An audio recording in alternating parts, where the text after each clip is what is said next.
Vamos abrir a palavra de Deus. Eu vou pregar hoje eu vou tentar falar num lugar que é muito difícil nós ouvirmos alguém pregando ou falando sobre isso. Geralmente às vezes a gente vê alguém falando, mas eu gostaria de falar um pouquinho no livro de Cantares, ou Cantares de Salomão. Está depois de Eclesiastes, onde nós lemos. É um livro de Salomão. Esses dias eu tenho tirado para ler alguns trechos dos livros de Salomão. São livros de sabedoria.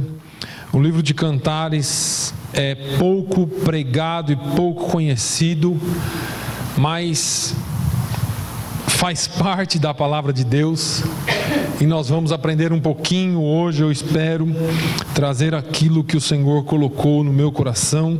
Vamos abrir a palavra de Deus em Cantares de Salomão, ou Cântico dos Cânticos. Se você tiver diferente aí na sua tradução, pode estar Cânticos, tá? Depois de Provérbios, Eclesiastes, Cânticos de Salomão. Nas traduções mais antigas que está Cantares de Salomão, mas hoje nas atuais está Cânticos ou Cântico dos Cânticos. No capítulo de número 2, nós vamos ler 2 versículos. Eu estava lendo essa semana e Deus falou forte ao meu coração sobre essa palavra. Eu quero dividir com os irmãos.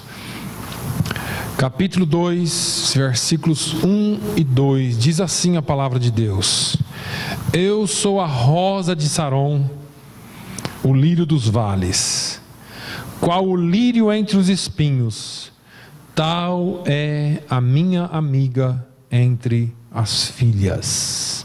Vamos ler de novo. Eu sou a rosa de Saron, o lírio dos vales. Qual o lírio entre os espinhos, tal a minha amiga entre as filhas. Amém?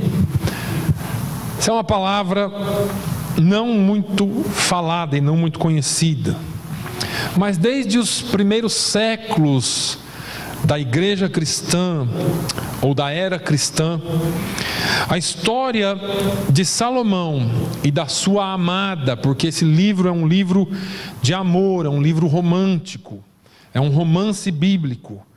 Essa história de Salomão e da sua amada é interpretada como uma alegoria sobre Jesus e a sua igreja.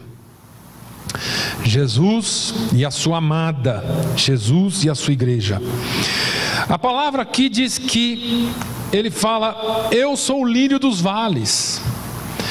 E ele também diz: e a minha amiga ou a minha amada também é lírio entre os espinhos. Ou ele faz uma outra alegoria, ele diz: assim como o lírio é entre os espinhos, tal é a minha amiga ou a minha amada entre as filhas. E eu quero trazer algumas considerações sobre aquilo que ele fala aqui, porque partindo do princípio que este livro é uma alegoria ou uma comparação entre Jesus e a igreja, entre Salomão e a sua amada, eu quero fazer aqui algumas considerações desses versos. O lugar onde a amada ou a igreja está plantada, o lugar onde você está plantado, como um lírio entre os espinhos. É interessante porque a igreja sempre foi comparada, ou sempre foi feito da igreja, na palavra de Deus, ou do povo de Israel, a comparação de uma igreja que se compara a um povo caminhando no deserto. Quando nós vamos ao Êxodo, nós vamos ver o povo de Deus sendo libertado do Egito e não entrando imediatamente na terra prometida, mas caminhou por certo tempo no deserto, ou mais precisamente por 40 anos. Nós vemos também alegorias na Bíblia como quando nós vamos ao Evangelho e os discípulos estão dentro do barco e o mar se rebela, se revolta, e nós vamos ver uma comparação dali da igreja, da nossa vida comparada a um barco num mar bravio, e Jesus vem para acalmar a tempestade. Nós vamos entender que se nós pegarmos o livro de Salmos ou dos Salmos e se nós tivermos a oportunidade de ler todo ele, ou pegarmos alguns versículos, por exemplo, no Salmo 119, versículo 19, diz que nós somos peregrinos em terra distante. Aqui, neste versículo, nós somos comparados ao lírio entre os espinhos. Uma igreja que é comparado ao lírio entre os espinhos, nos dá uma ideia de que estamos vivendo uma situação, no mínimo incômoda, ou de sofrimento. Muitas vezes, nós olhamos a parábola do semeador, e Jesus fala de uma semente que caiu entre os espinhos. E ele diz assim lá em Marcos 4, 18 e 19: e outros são os que recebem a semente entre espinhos, os quais ouvem a palavra, mas os cuidados deste mundo, e os enganos das riquezas, e as ambições de outras coisas, entrando sufocam a palavra, e fica infrutífera. Cada vez que eu leio a palavra de Deus, e quanto mais eu estudo, e quanto mais eu busco, e quanto mais eu tento discernir a palavra de Deus, eu entendo que a vida cristã não é fácil. A vida cristã é formada de desafios diários. Vivemos em dias difíceis, em dias terríveis, e sabemos que não será fácil, porque Jesus afirmou que no mundo tereis aflições. Jesus não disse que seria muito fácil viver a vida cristã. Jesus não disse que seria um caminho sem turbulências. Pelo contrário, ele diz assim: olha, a porta é estreita e são poucos que a encontram. O caminho que Jesus tem para nós não é um caminho de muitas festas, de muitas coisas boas nessa vida, apesar de que nós podemos desfrutar das coisas boas, mas a vida que Jesus tem para nós é uma vida que talvez nós vamos viver entre espinhos. É um desafio diário. Significa que muitas vezes os espinhos nos tentarão sufocar, assim como essa palavra que Jesus falou da semente que caiu entre os espinhos. Espinhos dá aquela impressão de sufocamento. Você imagina uma planta, uma planta saudável plantada num jardim, e começa todos aqueles matos, espinhos e ervas daninhas em volta daquilo. Primeira coisa que eu fico imaginando é que eles podem ofuscar a beleza daquela flor. As raízes podem ser sufocadas.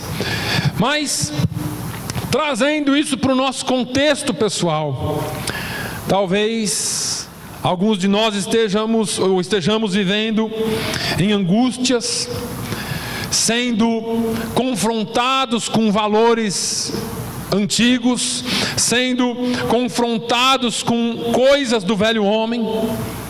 Quem sabe, muitas vezes nós não nos sentimos tão atraídos, ou nos sentimos tão atraídos pelas coisas do mundo e não tanto pelas coisas de Deus.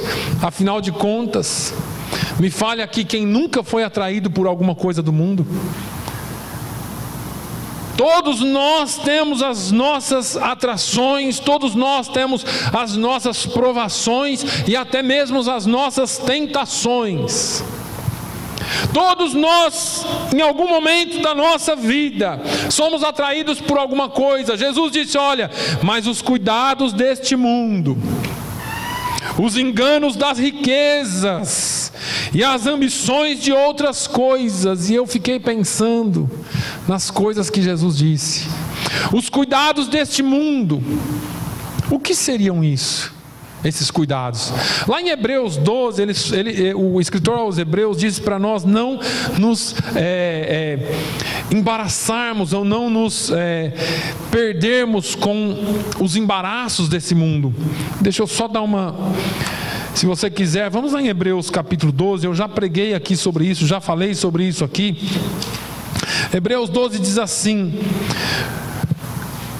portanto, nós também, pois que estamos rodeados de uma tão grande nuvem de testemunhas, deixemos todo o embaraço e o pecado que tão de perto nos rodeia, e corramos com paciência a carreira que nos está proposta.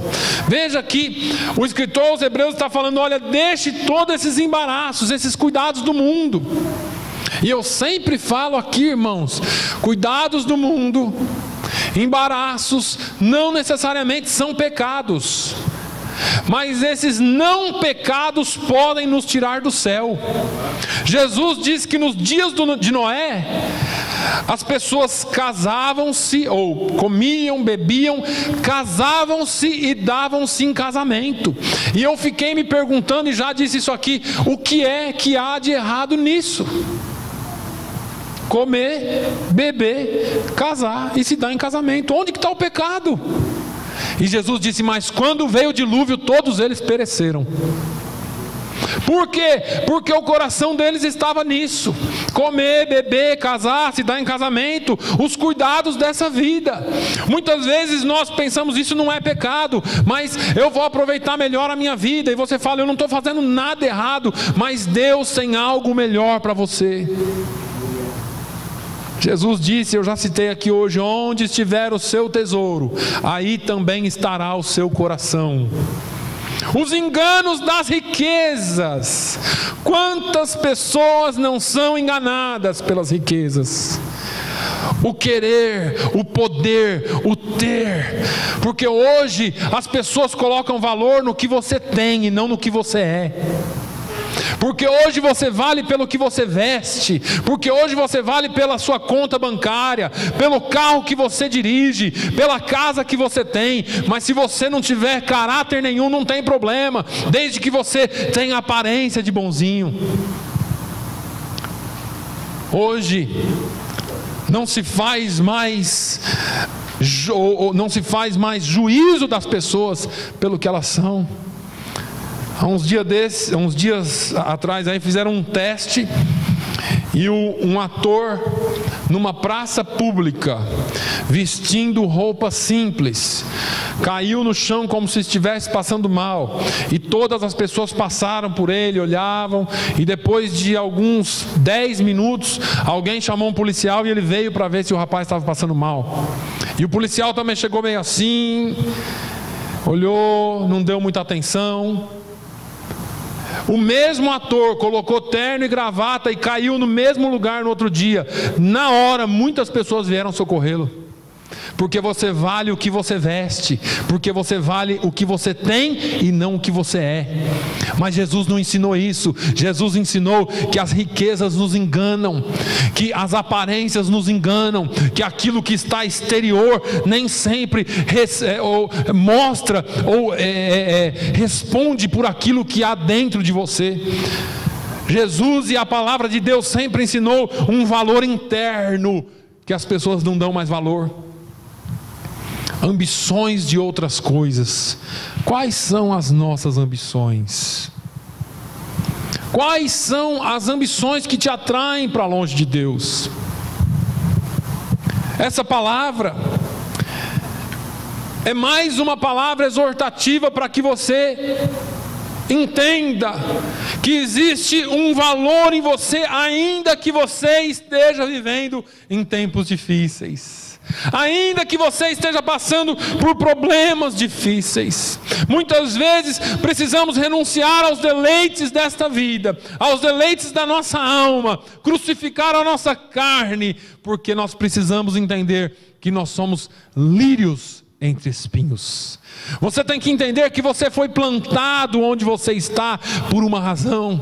Você tem que entender que Jesus não te colocou onde você está, que você não veio para cá por um acidente de percurso, que você não está nessa família, ou que você não está nessa igreja, ou você não está inserido no seu local de trabalho por um acidente. Você está lá porque você é lírio plantado entre espinhos, e Deus quer que a sua beleza como cristão reflita para que outros vejam. Como reagir aos sofrimentos, como reagir a essa situação, reações que nós temos, e algumas reações são muito comuns no ser humano, porque você é lírio plantado entre espinhos, mas você não entende isso às vezes, e eu também não entendo.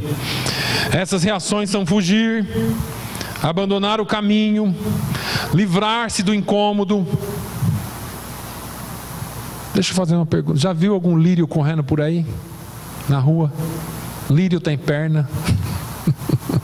É engraçada essa pergunta, mas entra naquela questão de servo e Deus. Paulo faz uma pergunta interessante. Você já viu o vaso perguntando para o oleiro: por que me fizeste assim? Lá na sua casa, algum vaso já te perguntou: por que você está me colocando aqui e não na mesinha do centro? Eu quero ser mais aparente. Já viu algum vaso falando com você? Se falar, você me avisa que eu quero passar longe. É sério, nós precisamos entender que nós somos servos. Servos não questionam, servos não têm como fugir da vontade do seu Senhor. Muitas vezes reclamamos e falamos com Deus, perguntamos e questionamos por que Ele nos colocou aqui, ou por que Ele nos colocou ali, por que Ele não nos tira desse lugar. Sabe aquelas reclamações clássicas: ai meu Deus, por que só na minha vida? Como se fosse só na sua vida. Por que o Senhor não me tira do meio desses espinhos? Paulo falou isso, né? Orei 3 vezes pelo espinho da minha carne. Saiu não. Jesus disse: minha graça te basta. Minha graça te basta. Entenda que a planta, olha que interessante, se ela for retirada do lugar de forma indevida, está aqui as mulheres que gostam de mexer com planta, se você não souber tirar de um lugar para replantar em outro, ela morre. Plantas morrem, e eu sou especialista nisso, tanto que eu nem tenho, porque se eu tentar, morre mesmo. Se você se lembrar da parábola do joio e do trigo, você vai entender isso melhor. Mateus 13, se você quiser pode abrir a Bíblia em Mateus 13, no capítulo 24, Mateus capítulo 13, versículo 24. A Bíblia diz assim: Jesus propôs-lhes outra parábola dizendo: o reino dos céus é semelhante ao homem que semeia boa semente no seu campo. Mas dormindo os homens, veio o seu inimigo e semeou joio no meio do trigo e retirou-se. E quando a erva cresceu e frutificou, apareceu também o joio. E os servos do pai de família, indo ter com ele, disseram-lhe: Senhor, não semeaste tu no teu campo boa semente? Por que tem então joio? E ele lhes disse: um inimigo é quem fez isso. E os servos lhe disseram: queres, pois, que vamos arrancá-lo? Ele, porém, lhe disse: não, para que ao colher o joio, não arranqueis também o trigo com ele. Deixai crescer ambos juntos até a ceifa. E por ocasião da ceifa, direi aos ceifeiros: colhei primeiro o joio e atai-o em molhos para o queimar, mas o trigo ajuntai-o no meu celeiro. É interessante que muitas pessoas abandonam tudo. Deixam a igreja, deixam de congregar, deixam de buscar a Deus, tentam fugir dos incômodos, tentam fugir dos espinhos da vida, tentam fugir do local onde estão. E eu sempre falo: olha, cada vez que você foge da posição que Deus te colocou, você volta para o final da fila. Porque se você está no determinado que Deus te colocou, Você precisa entender que Ele te colocou ali por um propósito. No tempo certo, a dor, os espinhos, as tristezas, o medo, tudo que te faz sofrer nesta vida, será arrancado e jogado no fogo. Os espinhos serão tirados para sempre, o joio será tirado para sempre, e você vai poder respirar e gozar da glória de Deus. A palavra de Deus diz em Apocalipse 21:4, olha que lindo: e Deus limpará de seus olhos toda lágrima, e não haverá mais morte, nem pranto, nem clamor, nem dor, porque já as primeiras coisas são passadas. Acabaram os espinhos, acabaram-se os problemas, as dores, as tristezas, e Ele enxugará dos seus olhos toda lágrima. Ele vai tirar toda dor. Não haverá mais morte, não haverá mais pranto, não haverá mais clamor, não haverá mais dor, porque você foi tirado da condição de lírio no meio de espinhos para estar com Ele para sempre no jardim de Deus. Aleluia.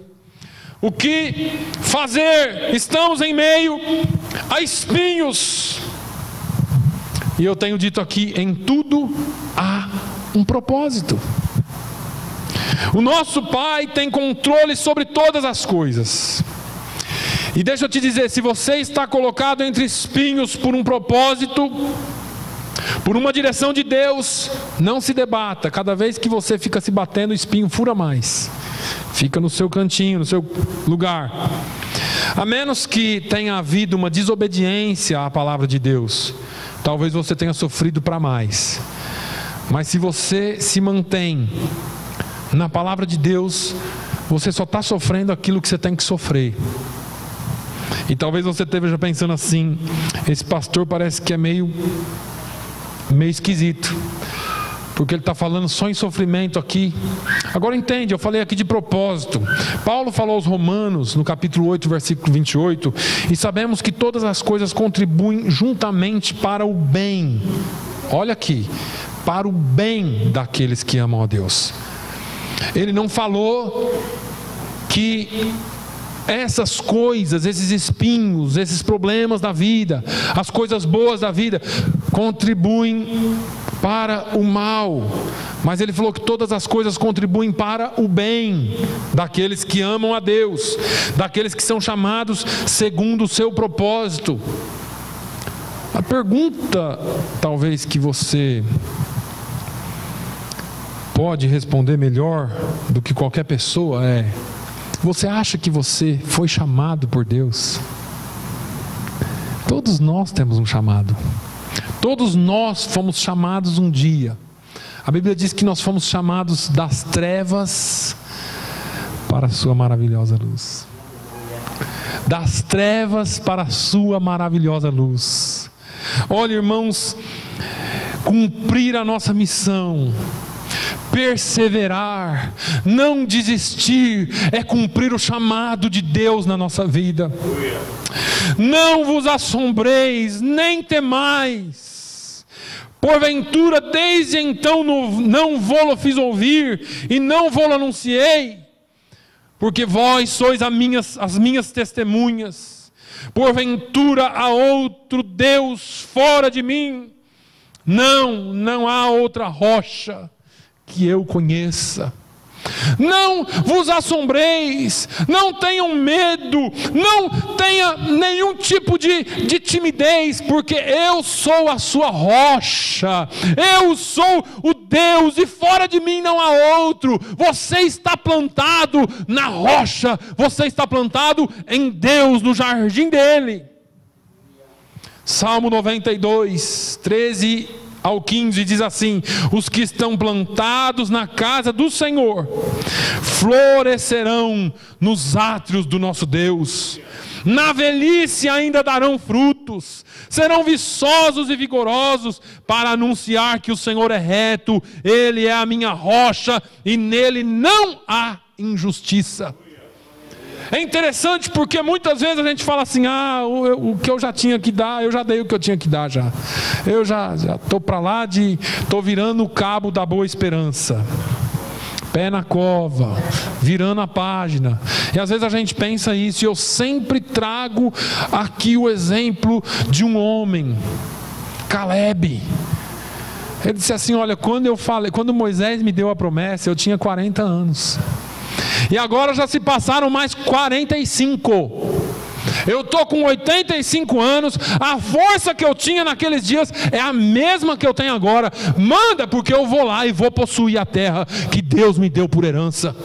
Eu tenho força para lutar, eu tenho força para ir, eu tenho força para fazer o que for necessário. E aqui o salmista está dizendo: olha, na velhice ainda darão frutos. Você nunca é velho para o Senhor. Você nunca está velho demais para Deus, porque serão viçosos, serão vigorosos para anunciar que o Senhor é reto. É Ele que é a minha rocha, e nele não há injustiça. Compreenda. Por que eu estou no meio dos espinhos?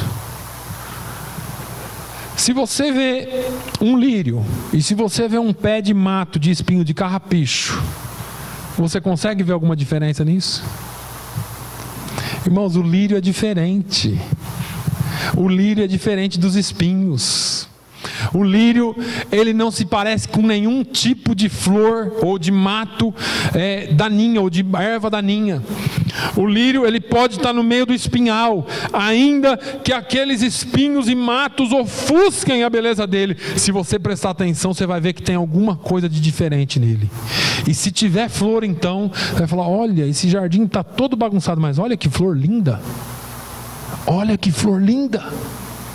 Se você está onde você está, é porque você precisa ser diferente. É porque você precisa mostrar que há diferença em você. Existe diferença entre você e entre as pessoas que te rodeiam. É interessante porque na segunda carta de Paulo a Timóteo, no capítulo 3 e nos versículos 1 a 5, mostra exatamente o que nós estamos vivendo hoje.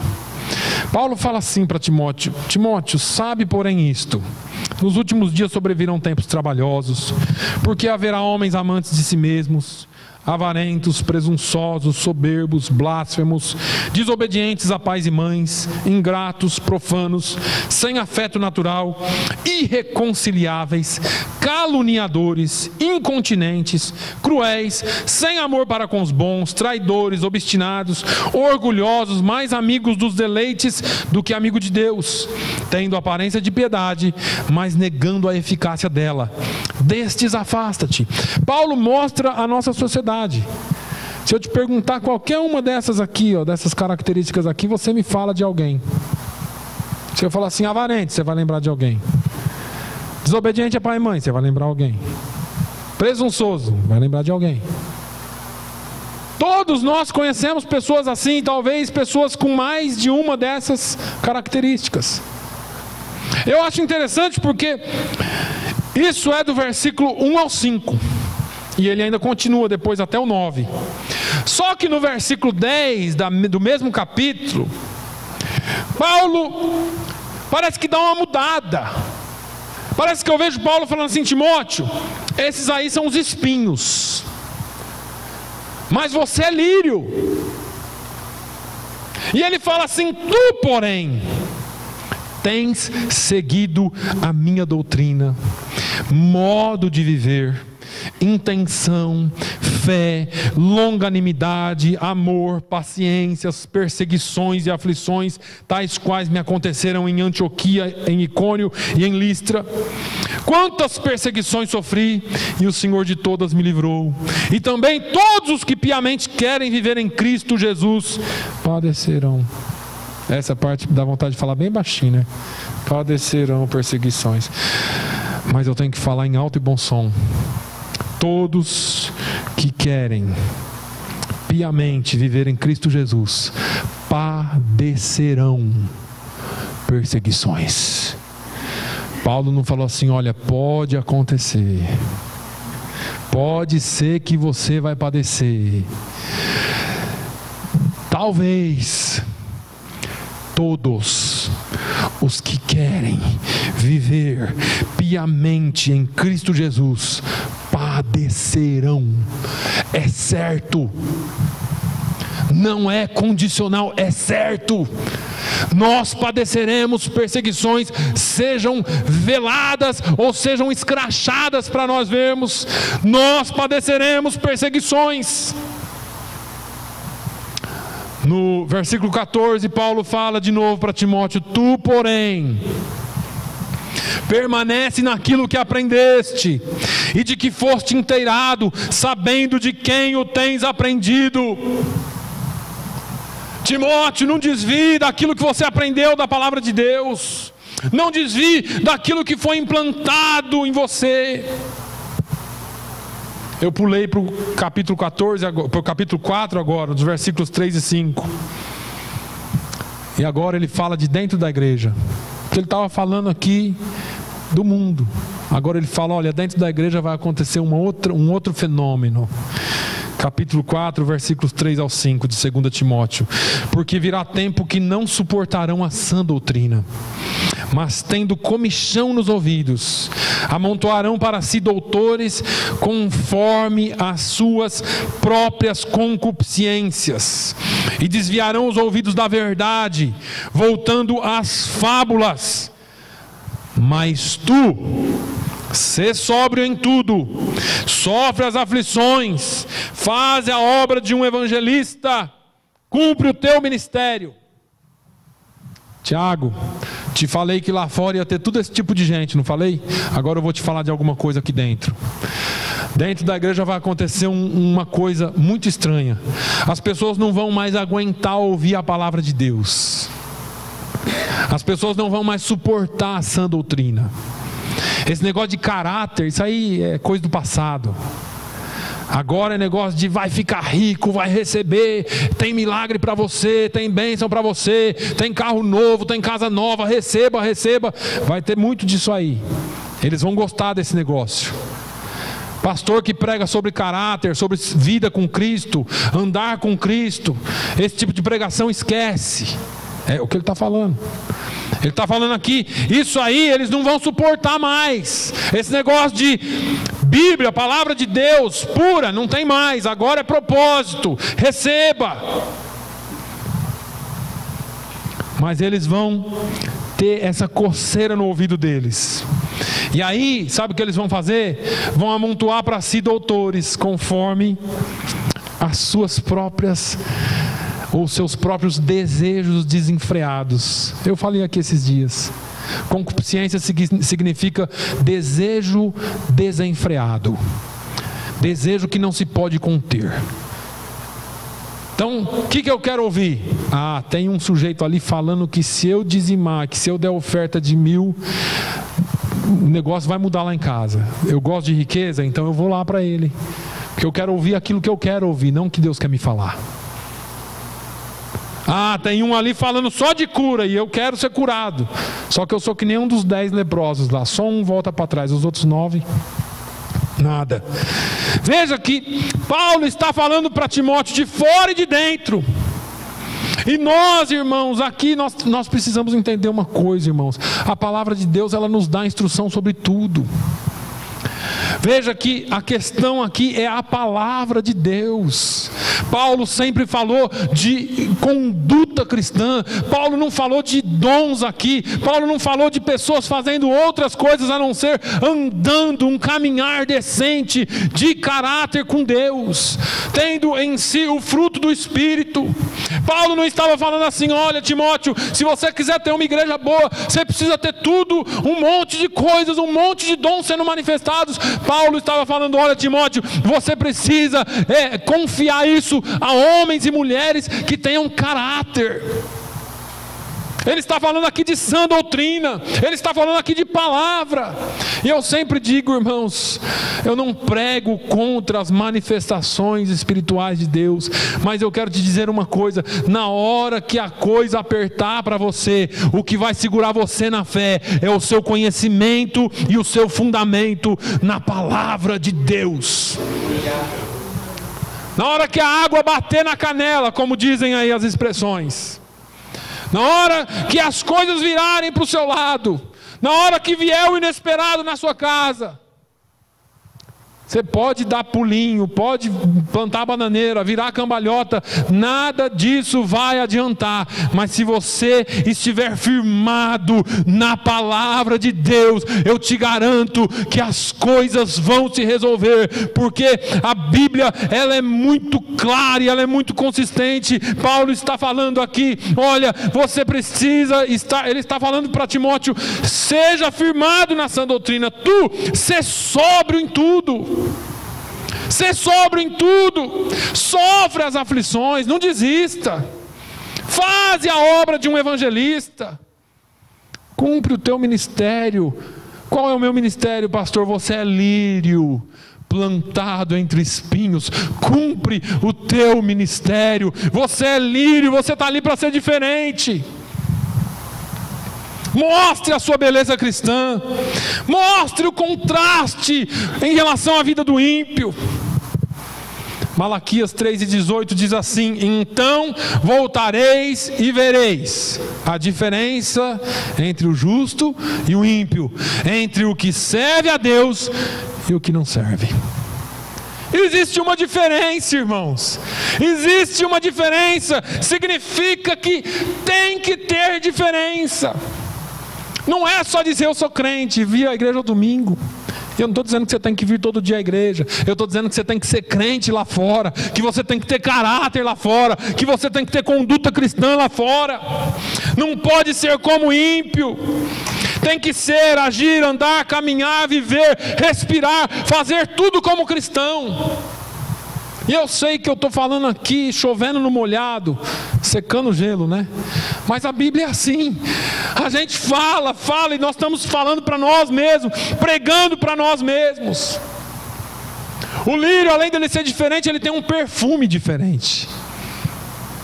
Já cheirou um pé de capim, um pé de carrapicho? Cheiroso, né, carrapicho? Não tem cheiro de nada.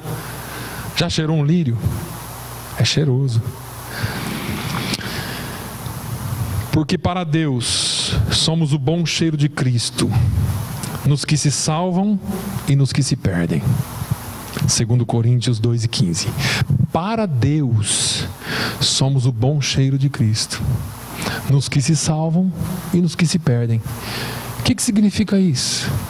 Eu faço a diferença, e eu brilho, e eu tenho perfume dentro da igreja e fora da igreja.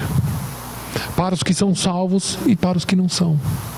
Para aqueles que seguem o caminho e para aqueles que não seguem.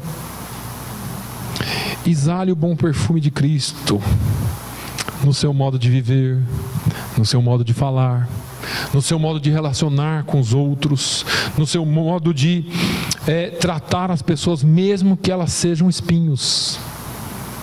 Esse perfume, eu acredito que significa ser bem temperado, ter uma palavra boa, né? Como diz Paulo aos Colossenses, no capítulo 4 e 6, e nos versículos 6. A vossa palavra seja sempre agradável, temperada com sal, para que saibais como vos convém responder a cada um. O perfume que você exala é a maneira como você vive. É como você responde às pessoas. É como você dá atenção às pessoas. É como você se comporta diante de uma situação. É quando alguém pisa no seu calo. Porque pega uma planta, uma folha, uma flor e cheira, mas depois você amassa ela e cheira de novo, para você ver se não acentua muito mais. Esse perfume é quando alguém vem e bate ou toca naquela área ou naquela parte da sua vida que você não queria muito que tocassem. O que vai sair dali? Vai cheirar ou vai feder?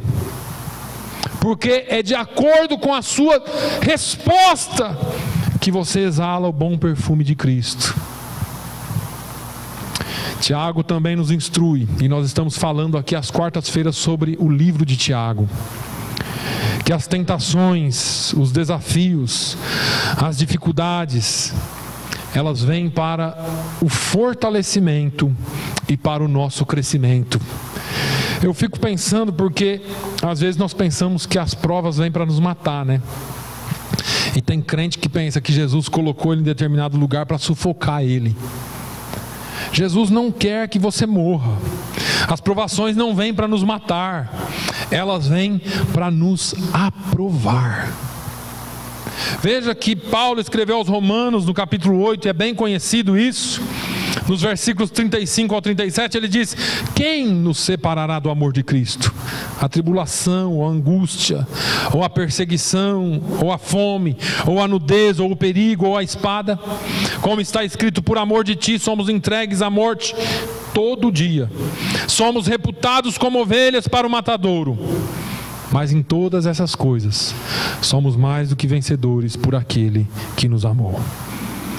Eclesiastes 7:8 diz assim: melhor é o fim das coisas do que o princípio delas. Hoje você pode ser espinho, ou melhor, lírio entre espinhos, mas você estará plantado no jardim de Deus. Você estará firmado no jardim de Deus. Os espinhos podem até te machucar agora, mas entenda, olha o que Paulo escreveu para a gente encerrar: porque para mim tenho por certo que as aflições deste tempo presente não são para comparar com a glória que em nós há de ser revelada. Aleluia. Está doendo? O espinho está furando, está machucando. Não desista. Continue sendo lírio. Continue mostrando aquilo que você é em Jesus. E continue sendo perfume onde você estiver. É perfume e beleza de Cristo que atrai as pessoas para estarem aqui servindo a Deus conosco. Amém? Se você é crente e não reflete isso, você precisa de uma força do Altíssimo. E nós queremos orar para que Deus nos fortaleça nessa manhã. Não existe pecado que não possa ser perdoado, não existe condição que não possa ser mudada, mas nós estamos aqui, graças a Deus. Obrigado, irmão Manuel. Vamos orar, e antes de orar eu quero lembrá-los que os cultos estão em aberto, os cultos em casa. Nós ficamos 2 semanas sem fazer cultos em casa, uma porque eu não podia ir e outra porque eu não me lembrei de falar. Mas irmãos, nós estamos em aberto aqui, os cultos nas casas. Se você quiser, terças-feiras, quintas-feiras e às vezes até na sexta eu posso fazer, mas se eu não puder, a igreja pode se reunir. Mas é importante que nós estejamos todos juntos nas casas. Se você quiser, só me procurar, ou se você levantar a mão agora, eu já aviso que vai ser que dia na sua casa. Vamos orar enquanto você pensa. Se você quer um culto na sua casa, também, isso aqui não é também uma intimação, tá, irmãos? Eu só estou falando que está em aberto, não precisa se sentir obrigado a fazer. Só sei que quando nós oramos, o Senhor trabalha, e aqui estão alguns resultados das nossas orações para quem não percebeu. Amém? Vamos orar ao Senhor. Pai, nós te louvamos, engrandecemos o teu nome, Jesus, por tudo quanto o Senhor tem feito.